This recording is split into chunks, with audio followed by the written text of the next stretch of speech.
Welcome to A Year of War and Peace. I'm your host, Brian E. Denton. A Year of War and Peace is a daily, year-long, chapter-by-chapter reading of and meditation on Leo Tolstoy's epic novel, War and Peace. In these videos and podcasts, you'll be treated to a free reading of one chapter per day of the novel, plus a reflective essay I've written individually tailored to that day's chapter. These readings are offered for free, though if you'd like to support me, you can do so in one of three ways. First, you could purchase my ebook, A Year of War and Peace. It features the entire novel, plus all of my reflective essays, and it's only $2.99 on Amazon.com. You could also become a patron at patreon.com/BrianEDenton. If you sign up there, you'll receive a sonnet once a month, plus a link to an ebook of my collected sonnets. Finally, if you like, you can make a one-time donation to my PayPal account. The email there is brianedenton@gmail.com. You can also use that email to contact me. I'd be happy to hear from you. Your support is greatly appreciated. Today's reading and reflection is from chapter 268. Chapter 268. The officers and soldiers who had arrested Pierre treated him with hostility, but yet with respect, in the guardhouse to which he was taken. And their attitude toward him could still be felt both uncertainty as to who he might be, perhaps a very important person, and hostility as a result of their recent personal conflict with him. But when the guard was relieved next morning, Pierre felt that, for the new guard, both officers and men, he was not as interesting as he had been to his captors, and in fact, the guard of the second day did not recognize in this big, stout man, in a peasant coat, the vigorous person who had fought so desperately with the marauder and the convoy, and had uttered those solemn words about saving a child. They only saw in him number 17 of the captured Russians, arrested and detained for some reason by order of the High Command. If they noticed anything remarkable about Pierre, it was only his unabashed, meditative concentration and thoughtfulness, and the way he spoke French, which struck them as surprisingly good. In spite of this, he was placed that day with the other arrested suspects, as the separate room he had occupied was required by an officer. All the Russians confined with Pierre were men of the lowest class, and recognizing him as a gentleman, they all avoided him, more especially as he spoke French. Pierre felt sad at hearing them making fun of him. That evening, he learned that all these prisoners, he probably among them, were to be tried for incendiarism. On the third day, he was taken with the others to a house where a French general with a white mustache sat with two colonels and other Frenchmen with scarves on their arms. With the precision and definiteness customary in addressing prisoners, and which is supposed to preclude human frailty, Pierre, like the others, was questioned as to who he was, where he had been, with what object, and so on. These questions, like questions put at trials generally, left the essence of the matter aside, shut out the possibility of that essence's being revealed, and were designed only to form a channel through which the judges wished the answers of the accused to flow so as to lead to the desired result, namely, a conviction. As soon as Pierre began to say anything that did not fit in with that aim, the channel was removed and the water could flow to waste.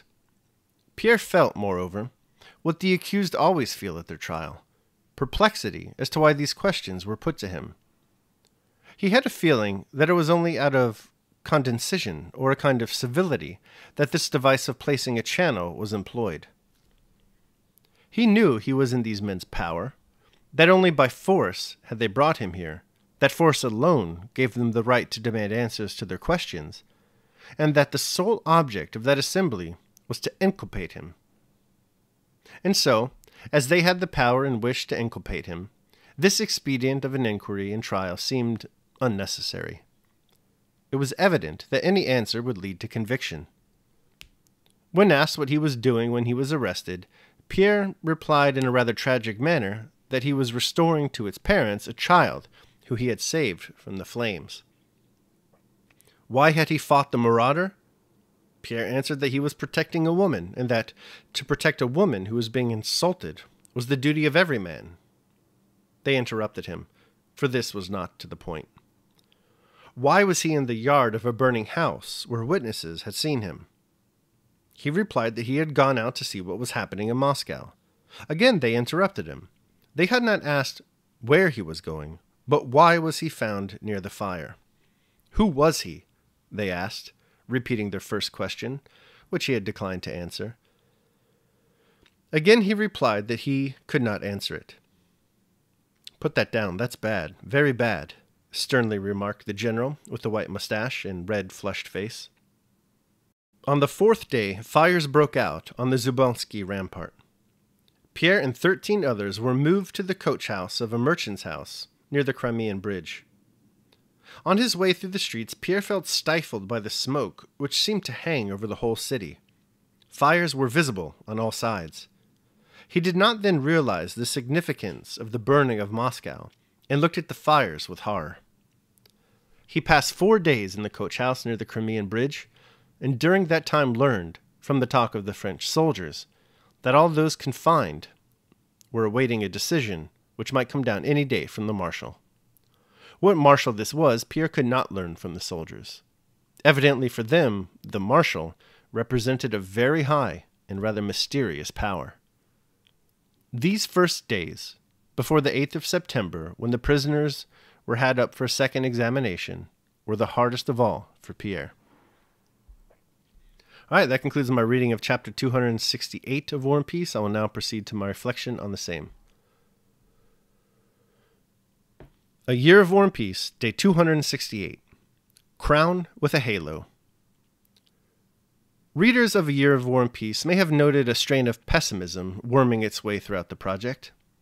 This should come as no surprise given the novel under consideration and your humble author's conviction that the novel reflects, though may actually underrepresent, the real world's overabundance of misery and suffering. Readers might disagree with that assessment, but someone who will not find much to quibble with, at least during this portion of the novel, is Pierre Bezukhov. It's going to get really bad for him. Really bad.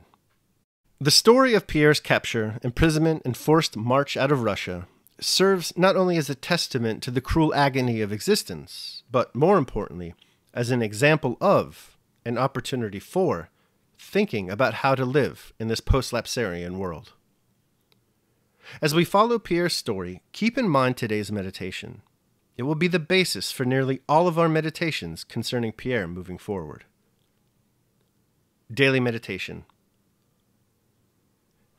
He who stands up against the most cruel misfortunes and overcomes those evils by which others would have been crushed, such a man, I say, is crowned with a halo, because we are so constituted as to admire nothing so much as a man who bears adversity bravely. Seneca, On Consolation to Helvia. All right, that concludes my reading of and reflection on chapter 268 of War and Peace. I hope you enjoyed it. Thanks so much for listening. Remember that if you'd like to support me, you can do so either by purchasing the ebook, Year of War and Peace, becoming a patron at patreon.com, or making a one-time donation at PayPal. The links to all that are down below in the show notes. Tomorrow, we're going to be reading and reflecting on chapter 269. I hope you'll join me. Until then, take care of yourselves and others.